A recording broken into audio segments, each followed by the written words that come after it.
Il reste l'un des films occidentaux les plus célèbres jamais portés à l'écran.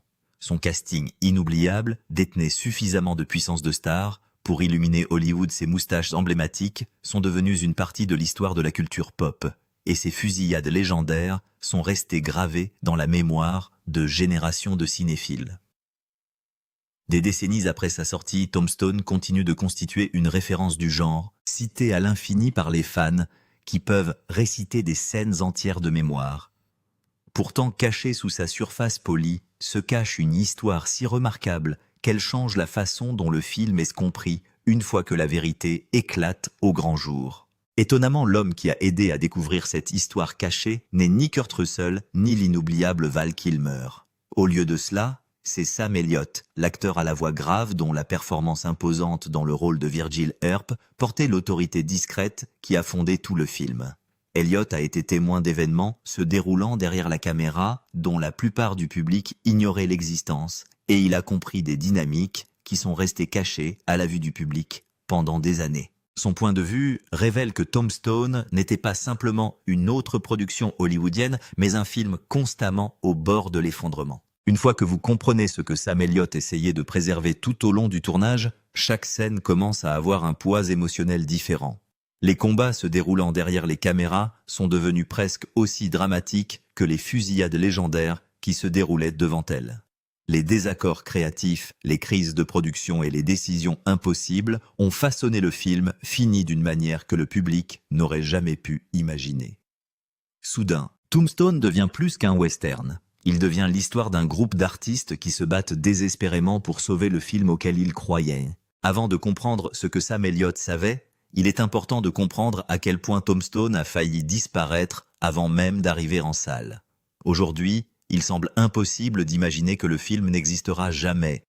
Mais en 1993, son avenir semblait incroyablement incertain.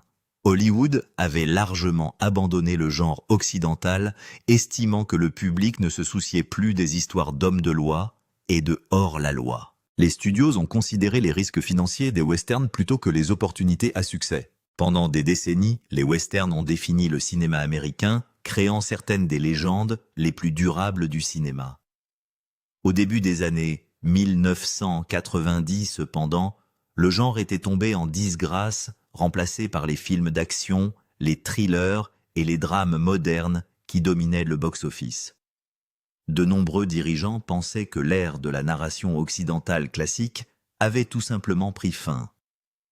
Dans ce contexte, mettre en production un autre western ambitieux semblait presque imprudent. C'est dans ce paysage incertain qu'est entré Kevin Jarre, déjà respecté dans tout Hollywood, pour avoir écrit Glory, l'épopée de la guerre civile, primée aux Oscars. Jarre possédait une énorme passion pour l'histoire américaine, et son scénario pour Tombstone reflétait des années de recherche et une attention extraordinaire portée aux détails historiques. Plutôt que de créer un simple film d'action, il a imaginé un portrait épique des événements légendaires entourant Wyatt Earp et la fusillade à l'Oka Corral. Son scénario était vaste, richement stratifié et rempli d'une texture historique rarement vue dans les westerns modernes. Le scénario s'est avéré si puissant qu'il a attiré l'un des ensembles les plus remarquables réunis pour un western depuis des décennies. Kurt Russell a signé pour le rôle de Wyatt Earp, tandis que Val Kilmer a accepté le rôle inoubliable de Doc Holliday. Sam Elliott a rejoint Virgil Earp, Bill Paxton est devenu Morgan Earp, et un casting de soutien extraordinaire comprenant Powers Booth, Michael Biehn, Stephen Lang, Billy Bob Thornton et bien d'autres ont complété la production. Pour ajouter encore plus de prestige, l'acteur légendaire Robert Mitchum a accepté de raconter le film lui-même. Il y a un détail fascinant que beaucoup de téléspectateurs ne découvrent jamais. Kevin Jarre n'a jamais été destiné à servir uniquement de scénariste. Il avait également été choisi pour réaliser le film, faisant de Tombstone sa première opportunité derrière la caméra en tant que réalisateur de long métrage. Toutes les personnes impliquées pensaient que le projet mettrait simultanément en valeur ses talents d'écrivain et de réalisateur. Jarre a abordé la production avec un dévouement absolu à l'authenticité. Chaque détail historique comptait pour lui aussi, petit soit-il. Il a insisté pour que les acteurs portent de véritables moustaches du XIXe siècle au lieu de s'appuyer sur du maquillage ou de fausses poils sur le visage. Même le style et les boucles cirées devaient correspondre à des photographies authentiques de la frontière américaine des années 1880. Pour les étrangers, la pilosité faciale peut sembler un détail de production insignifiant. Pour les acteurs, cependant, ces moustaches sont progressivement devenues des symboles de leur engagement envers la vision de Jarre. Les acteurs en ont fièrement pris soin tout au long du tournage, les traitant presque comme des insignes d'honneur gagnés grâce à leur dévouement à l'exactitude historique. Cet engagement commun a contribué à unir l'ensemble autour d'un objectif commun. La même attention obsessionnelle à l'authenticité s'étend tout au long du scénario de Jarre. Chaque conversation, chaque costume, chaque lieu et chaque relation reflétait son désir de dépeindre le Far West avec une plus grande honnêteté que ce que le public avait connu auparavant. Les acteurs ont reconnu qu'ils participaient à quelque chose d'extraordinairement ambitieux. Ils ne faisaient pas simplement un autre western, ils croyaient sincèrement qu'ils créaient le western moderne définitif. Malheureusement, posséder une vision créative remarquable et diriger avec succès une production hollywoodienne massive se sont avérés être deux défis très différents. Jarre excellait en tant qu'écrivain, mais coordonnait des centaines de membres d'équipage, des séquences équestres complexes, de grandes scènes de bataille, et un ensemble tentaculaire exigeait un ensemble de compétences entièrement différents. L'ampleur énorme de la production l'a rapidement dépassé. Presque immédiatement, le calendrier de tournage a commencé à prendre du retard. Les rapports de production décrivent Jarre s'efforçant d'imiter le cinéaste légendaire John Ford, remplissant l'écran de larges compositions à couper le souffle qui capturaient à la fois le paysage et l'isolement émotionnel de la frontière. Ses instincts artistiques étaient admirés, mais le cinéma est finalement régi par le temps, l'argent et des calendriers de production implacables. De beaux clichés nécessitent des heures précieuses, et chaque retard augmente la pression sur un projet déjà coûteux. La patience du studio commença à disparaître presque aussi vite que le budget disponible. Environ un mois seulement après le début du tournage, le producteur Andrew Vajna a pris la décision dévastatrice de retirer Kevin Jarre de son poste de réalisateur. Le tir a stupéfié presque toutes les personnes impliquées dans la production. L'homme dont la vision avait inspiré l'ensemble du projet a disparu soudainement avant même que son histoire ne soit terminée. C'est le genre de crise de production qui détruit souvent les films de façon permanente. À ce moment précis, Tombstone aurait dû s'effondrer. Les acteurs s'étaient investis émotionnellement dans la vision de Jarre, et beaucoup remettaient ouvertement en question la décision de le remplacer. Le moral a commencé à se détériorer à mesure que l'incertitude se répandait tout au long du set. Avec un demi-film terminé, aucun réalisateur permanent, et des coûts de production qui continuent d'augmenter l'avenir de l'ensemble du projet semblaient soudain incroyablement sombres. Ce qui s'est passé ensuite est devenu l'une des histoires les plus remarquables d'Hollywood en coulisses. Il s'est resté caché au public pendant des années, existant tranquillement derrière le film terminé, que le public a célébré sans jamais se douter de la manière dont il avait réellement été réalisé. Sam Elliott se trouvait au milieu de ces événements extraordinaires, témoin des décisions qui façonneraient chaque jour restant de production. Peu de gens comprenaient à quel point l'équilibre des pouvoirs avait changé derrière les caméras. Suite au licenciement de Jarre, le studio a embauché le cinéaste vétéran George P. Cosmatos pour le remplacer. Cosmatos possédait déjà une solide réputation après avoir réalisé des films d'action à succès, notamment Rambo First Blood Part 2 et Cobra. Sur le papier, la transition semblait simple. La production a eu un nouveau réalisateur, le tournage a repris et l'histoire semble terminée. Pendant des décennies, cette explication officielle est restée la version acceptée des événements. George P. Cosmatos a reçu un crédit de réalisation et la plupart du public a supposé que la production se poursuivait simplement sous une nouvelle direction après le départ de Jarre. Très peu de gens ont remis en question ce récit. Cela semblait simple, logique et tout à fait crédible. Des années plus tard, cependant, Kurt Russell a révélé une version étonnante des événements qui a complètement transformé l'histoire de Tombstone. Lors d'une interview avec le magazine True West, Russell a expliqué que le crédit officiel de la réalisation ne reflétait pas fidèlement ce qui s'était réellement passé sur le plateau. Selon son récit, il a personnellement assumé le contrôle créatif du film après le retrait de Jarre. La révélation a surpris même les fans de longue date du film. Russell a expliqué qu'il avait investi d'énormes efforts personnels pour obtenir environ 25 millions de dollars de financement pour la production par l'intermédiaire du producteur Andrew Vajna. Sa propre réputation professionnelle était devenu profondément lié au succès du projet. Lorsque Jarre a été licencié, les producteurs auraient contacté Russell et lui auraient demandé d'assumer l'intégralité des responsabilités de réalisation. Il s'est retrouvé face à une décision extraordinaire. Russell a refusé de recevoir un crédit officiel de réalisation. Il n'avait aucune envie de se faire connaître publiquement en tant que réalisateur de Tombstone, estimant qu'accepter une telle reconnaissance créerait des complications inutiles. Au lieu de cela, il a proposé un arrangement inhabituel différent de presque tout ce que l'on voit dans les grands films hollywoodiens. George Pay.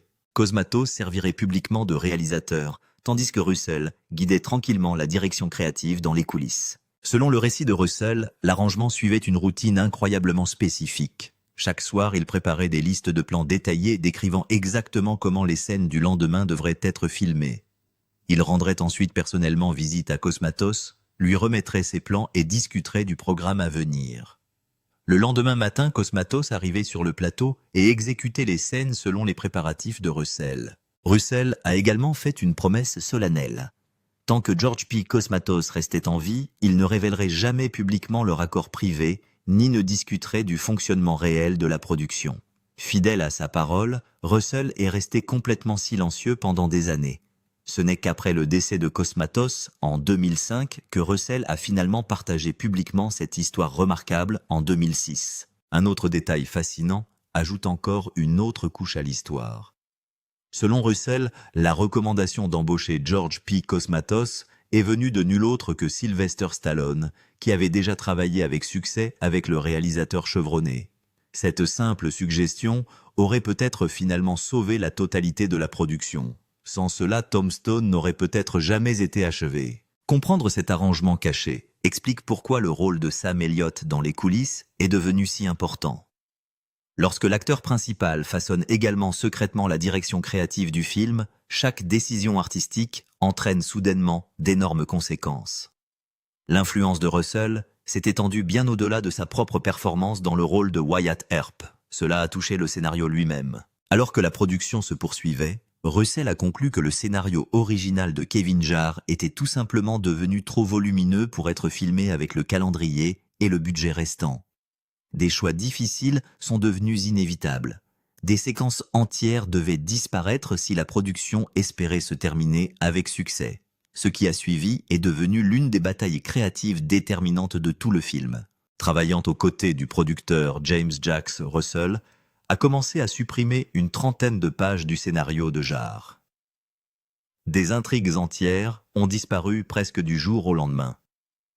Des personnages initialement destinés à recevoir des arcs dramatiques majeurs se sont soudain retrouvés à n'apparaître que brièvement ou à disparaître presque entièrement. Les performances de soutien d'acteurs tels que Billy Zane et Jason Priestley ont été considérablement réduites à mesure que le scénario devenait de plus en plus rationalisé. Même le célèbre Earp Vendetta Ride, conçu à l'origine comme une section vaste du scénario, a subi une compression approfondie jusqu'à ce qu'une grande partie ressemble à un montage rapide plutôt qu'à la séquence entièrement développée imaginée par Jarre.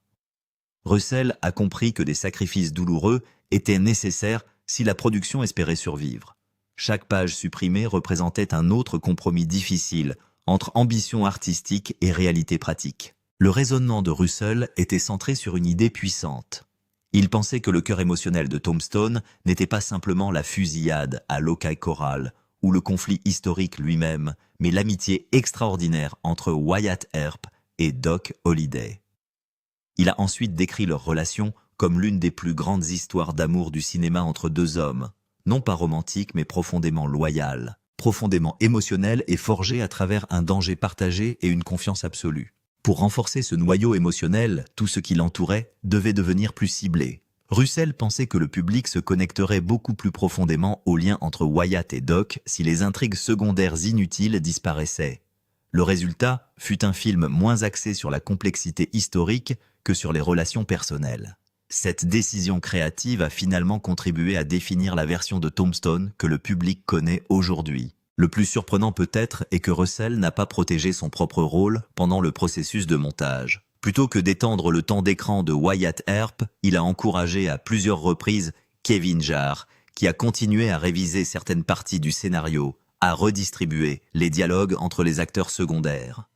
Donner cette phrase à Morgan, aurait-il suggéré à plusieurs reprises. Donner ce moment à quelqu'un d'autre. Russell a insisté sur le fait que Tombstone ne devrait jamais devenir simplement le spectacle de Kurt Russell. Il pensait que la force du film dépendait de la capacité de chaque membre de son remarquable ensemble de briller. Val Kilmer aurait adopté la même philosophie plaisantant en disant que Russell pouvait supprimer chacune des répliques de Doc Holliday si nécessaire, car il était convaincu que la performance resterait malgré tout inoubliable. Les acteurs ont largement accepté ces compromis difficiles, reconnaissant que sauver le film importait plus que protéger le temps d'écran individuel. Powers Booth, Bill Paxton, tous ont sacrifié le temps passé à l'écran dans la chaleur torride de l'Arizona pour maintenir la production en vie. Tout le monde a accepté le superbe découpage de Tombstone. Tout le monde sauf un homme. Et sa réaction est devenue légendaire. « Si tu coupes un mot, je te tue ». Sam Elliott a joué Virgil Earp, le frère aîné, le centre moral, l'homme qui épingle l'insigne et tente de faire adopter la loi dans une ville sans loi. Et Sam Elliott a examiné ce qui arrivait au scénario de Kevin Jarrah et a tracé une ligne dure. Selon le récit de la production de True West, alors que le reste du casting abandonnait joyeusement le dialogue et que Val Kilmer proposait de couper toutes ses propres répliques, Sam Elliott a lancé un avertissement que personne n'a jamais oublié. Il a dit que s'il coupait un seul mot de son dialogue, il les tuerait. Il était le seul acteur à refuser d'abandonner ses répliques. Maintenant, vous pouvez entendre cela comme une blague, le genre de menace bourrue et à moitié riante que les acteurs lancent sur un plateau tendu. Mais en dessous, il y avait quelque chose de complètement réel. Et c'est au cœur de ce que Sam Elliott a compris et que la plupart des fans n'ont jamais compris. Elliott n'était pas une diva. Il essayait de protéger l'âme du film car Sam Elliott avait lu le scénario original de Kevin Jarrah. Et il pensait que c'était l'un des plus grands scénarios qu'il ait jamais eu entre les mains. Dans une interview accordée à Entertainment Weekly en 1993, alors que le film était encore frais, Elliott l'a dit clairement. Il a déclaré que le scénario au départ était l'un des meilleurs qu'il ait jamais lu. Et puis il a dit quelque chose qui devrait faire asseoir tous les fans de Tombstone. Il a dit que si on lui avait remis le scénario tel qu'il était la version réduite qui est devenue le film, il aurait dû le laisser de côté. Il n'aurait pas fait le film. Relisez-le. L'homme qui nous a offert l'une des performances de Virgil Earp les plus appréciées de l'histoire pensait que la version qu'ils avaient réellement tournée n'était que l'ombre de ce qu'elle aurait dû être. Il avait le sentiment que les coupures avaient arraché ce qu'il appelait le tissu conjonctif, le développement du personnage, les quelques 29 pages qui donnaient à l'histoire sa profondeur et son âme. Pour Sam Elliott, Tombstone tel que nous le connaissons, est un magnifique fragment d'un film bien plus grand qui n'a jamais été réalisé. Et il y a une raison pour laquelle Elliott a ressenti cela si personnellement. Virgil Earp, son personnage, a été l'un des rôles les plus touchés par les suppressions. Dans le scénario original de Jarrah, Virgil était le véritable homme de loi de la famille. Le frère aîné dont la conviction morale pousse les Earp à enfin prendre leurs insignes. Une grande partie du matériel plus silencieux qui a fait de Virgil un homme pleinement équilibré, le tissu conjonctif dont Elliott ne cessait de parler, était exactement le genre de scène qui a été découpé pour faire avancer le film. Ainsi, lorsque Sam Elliott a tracé sa ligne dans le sable, il ne défendait pas seulement le dialogue dans l'abstrait. Il se battait pour le cœur de son propre personnage et pour le film plus lent, plus riche et plus humain dont il était tombé amoureux lorsqu'il l'avait lu pour la première fois. Et cette tension entre Russell poursuivant un coup de poing maigre, concentré et émotionnel, et Elliott luttant pour préserver le chef-d'œuvre tentaculaire de Jarrah, est la guerre invisible enfouie dans chaque image de ce film. Le chef-d'œuvre qui s'est enfui. C'est ici que l'histoire devient véritablement obsédante pour tous ceux qui aiment ce film. Parce que Sam Elliott n'était pas le seul à croire que Tombstone aurait pu être quelque chose d'encore plus grand. Kurt Russell lui-même, l'homme même qui a procédé à ces coupes, a passé des décennies à lutter contre ce problème. Dans cette interview de True West, en 2006, Russell a dit quelque chose d'étonnant. Il a dit que la version originale du film de Kevin Jarrah était Le Parrain, un parrain occidental. Il a dit que c'était à quel point l'original était différent de celui que le public avait vu. Stephen Lang, qui jouait Ike Clanton, était d'accord décrivant le scénario de Jarrah Zeta comme étant essentiellement Le Parrain se déroulant dans l'Arizona des années 1880 et disant qu'il était très bon, pensez-y. Les gens qui ont fait croire à Tombstone qu'enfoui dans la production se trouvait un film du niveau de l'un des plus grands films jamais réalisés. Et ils n'ont pas pu le diffuser à l'écran à cause du temps de l'argent et du chaos du licenciement d'un réalisateur 1 mois plus tard. Cela hante Kurt Russell encore aujourd'hui. Dans une interview accordée au Hollywood Reporter en 2026, plus de 30 ans après la sortie du film, Russell a admis qu'il ne ferait jamais la paix avec ce qui est arrivé à Tombstone. Il a dit que ça aurait pu être bien mieux. C'est un homme dont le film est considéré comme l'un des plus grands westerns jamais réalisés. Et il ne peut toujours pas en profiter pleinement car il sait ce qu'il était censé être. Et le plus fou, c'est que les images existent peut-être encore. Russell a déclaré qu'il avait reçu le matériel original, tourné pour le film, et que des piles de séquences inédites se trouvaient quelque part.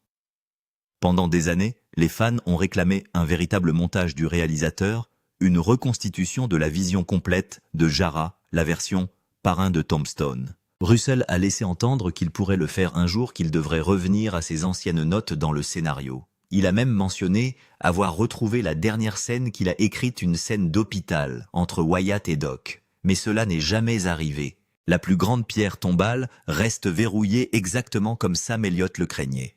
Ainsi, la prochaine fois que quelqu'un vous dira que Tombstone est un film parfait, vous connaîtrez le secret. Les gens qui l'ont fait ne sont pas entièrement d'accord. Ils pleurent le film qu'il aurait pu être. Des hypothèses qui auraient pu tout changer. Une fois que l'on comprend à quel point cette production était fragile, les quasi-accidents commencent à s'accumuler. Et n'importe lequel d'entre eux aurait pu effacer la pierre tombale que nous aimons. Commencez par le casting. Le rôle de Doc Holliday, la performance qui a fait de Val Kilmer une légende, et nous a donné la réplique immortelle sur le fait d'être le Huckleberry de quelqu'un, a été initialement réservé à Willem Dafoe.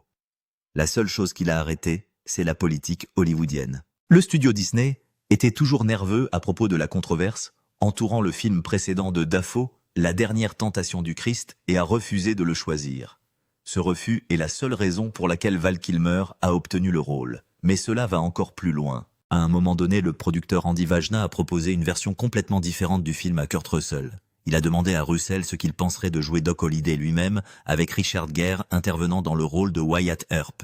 Imaginez cela un instant. Une pierre tombale avec Richard Gere dans le rôle de Wyatt et Russell dans le rôle de Doc. Toute la chimie du film, le lien même que Russell se battra plus tard pour protéger, aurait été tout autre chose. Et puis, il y a eu la production rivale. Au même moment où Tombstone était réalisé, Kevin Costner tournait un film concurrent de Wyatt Earp. Costner s'était d'abord vu proposer Tombstone et avait été impliqué très tôt avec Kevin Jarre avant de se séparer pour créer sa propre version. Selon les créateurs de Tombstone, Costner a ensuite utilisé son pouvoir de star considérable pour tenter de faire pression sur les studios afin qu'ils ne financent ou ne distribuent pas leurs films. Il aurait même tenté de s'approprier le marché des costumes occidentaux authentiques, obligeant l'équipe de Tombstone à s'approvisionner en Europe. Tombstone a failli être écrasé avant d'arriver en salle, mais il a survécu à tout cela. Le réalisateur licencié, le réalisateur fantôme secret, le scénario vidé, les quasi-accidents du casting, le sabotage. Et quand il est sorti à Noël 1993, il a produit quelque chose auquel personne ne s'attendait. Pourquoi ça a marché de toute façon? Tombstone a ouvert ses portes en décembre 1993 et a rapporté plus de 73 millions de dollars, devenant ainsi l'un des westerns les plus rentables de l'histoire moderne. Le film rival de Costner, en revanche, était largement considéré comme gonflé et lent, et il a sous-performé. Tombstone, plus mince, plus rapide et plus concentré, a gagné. Et c'est là la grande ironie qui est au centre de toute cette histoire. Les coupes même que Sam Elliott détestait. Les coupes qui, selon lui, avaient vidé le film, sont peut-être exactement ce qui en a fait un succès commercial. L'instinct de Russell de réduire le film au lien électrique entre Wyatt et Doc a donné au public quelque chose de propulsif et de citable, et de revoir à l'infini. Le film est devenu un classique culte précisément parce qu'il était maigre. Alors qu'il avait raison, Sam Elliott, qui s'est battu pour préserver cette épopée riche tentaculaire et de la taille d'un parrain, ou Kurt Russell, qui l'a coupé jusqu'aux os pour le faire bouger. La réponse est qu'ils avaient tous les deux raison, et c'est ce qui rend l'histoire si fascinante. Le Tombstone que nous avons obtenu est un classique serré, passionnant et férocement citable. Un film qui bouge comme une balle et qui ne laisse jamais le public vérifier sa montre. Et c'est grâce aux coupes de Russell. Il a regardé une production tentaculaire et surchargée qui perdait du temps et de l'argent et il a passé des appels brutaux qui en ont fait quelque chose dont le public pourrait réellement tomber amoureux. Sans ces coupures, il y a de réelles chances que le film ne soit jamais terminé, ou se termine comme un gâchis gonflé dont personne ne se souvient aujourd'hui. Mais le Tombstone que nous n'avons pas eu la version complète qui hante les hommes qui l'ont réalisé aurait pu être un véritable chef-d'œuvre. Un western à l'échelle du Parrain. Et c'est ce que Sam Elliott essayait de sauver. Il avait tenu ce scénario entre ses mains. Il avait lu le tissu conjonctif avant qu'il ne soit arraché. Le personnage calme bat. Les scènes plus lentes qui laissent respirer ces légendes entre les fusillades. Il savait ce qu'il y avait sur ces 29 pages, et il savait qu'une fois qu'elles étaient parties pour de bon. C'est ce que Sam Elliott a compris, et que la plupart des fans n'ont jamais compris. Lorsque vous regardez Tombstone, vous ne regardez pas un chef-d'œuvre achevé. Vous regardez l'épave magnifique et pleine d'action d'un film encore plus grand maintenu ensemble par une star qui l'a secrètement réalisé et un ensemble qui a sacrifié ses propres scènes pour le sauver. Chaque grande ligne que vous aimez est une survivante. Et quelque part, la suite de l'histoire attend toujours dans le noir. Sam Elliott n'a pas seulement joué Virgil Earp. Il était le seul homme sur le plateau à regarder ce qui se perdait et à refuser de rester silencieux à ce sujet. Il s'est battu pour les mots. Il s'est battu pour l'âme du scénario de Kevin Jarrah. Et ce faisant, il a laissé derrière lui le plus grand secret de Tombstone. Le fait de savoir que le plus grand western de son époque est aussi l'un des plus grands films qui n'a jamais été entièrement réalisé. Si vous avez aimé ceci, cliquez sur j'aime et abonnez-vous et assurez-vous de regarder nos autres vidéos.